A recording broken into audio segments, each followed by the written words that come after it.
I tell you what, I call my phone company every week, or not every week, once a month for the past 5 months, and they have taken up to $100 or more off of my phone bill every month, even though I pay the whole bill.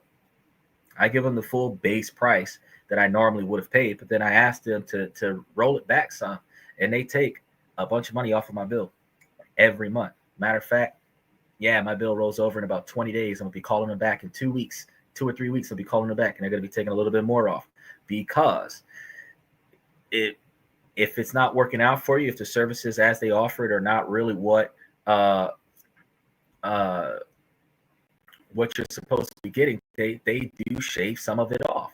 For example, your phone bill, current monthly cost is $100. There's negotiated monthly cost of $80 and annual savings of about $240 that could occur for you. I saved like $1,000 over the past 6 months on just calling my phone bill.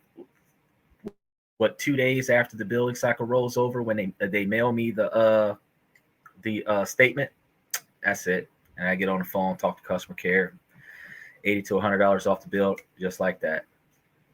Now I paid the bill on the 25th, and then I called them up and asked them to give me a bill credit. So that you do that quite a few times, and now you have a $0 balance on your phone bill when your bill is issued, but you're still calling for the credit. Your internet's $80, sometimes more than that, especially if you have the internet bundled in with your cable bill, because Cox is charging almost $250 for the internet and cable package in the United States, so that you can get basic cable and limited internet service, which is somewhere around 286 megabytes per second, which is far slower than the high-speed internet from T-Mobile. But that's what they're offering for $250 a month. So you can negotiate about $60 of that monthly, which will give you an annual savings of $240 more. And then you also have the insurances, where you can talk to certain insurance companies that are charging you for certain insurances upward of $150.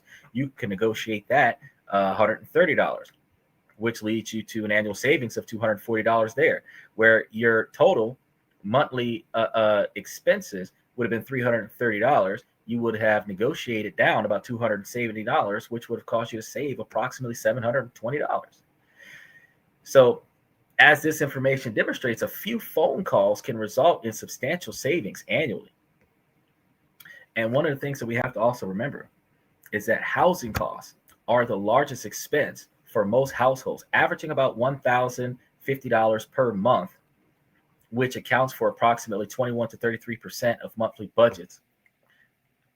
And this is going to be on the low end because we're talking about the average, not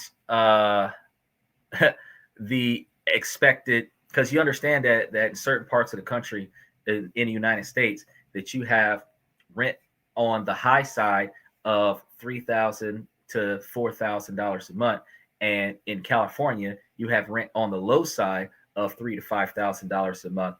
But nationwide, there are still a lot of places that have rent as low as $800 or $900 a month for multi-bedroom apartments or houses, and they also have areas that do still have 3-bedroom houses for rent under $1,000 a month. So the average of $1,050 per month is the middle ground between the highest rents possible and the lowest rents possible.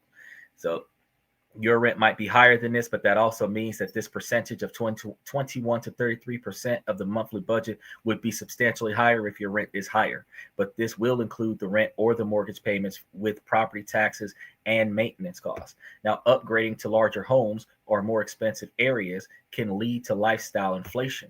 Housing remains a major expense, averaging about 32.9% of the total expenditures of Americans' households. Transportation expenses averages around $819 per month. And this is, again, an average, because you got some people who don't pay for transportation. They just walk and ride bicycles.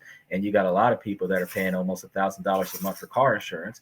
And that's before they start talking about car notes and gas and oil and maintenance fees and everything to that effect. So this average is like in the middle between the highest expenses for the low income average individuals expenditures, because this isn't the top tier, top 25%, top 5%, when they start talking about chauffeurs and limos and stuff to that effect. But this is the average everyday blue collar worker that's spending this amount of money, which is equivalent to about 12 to 17% of your income. So the 39% from before, or the 33% from before, and the 17% now, you're upward of about 50% of your income already.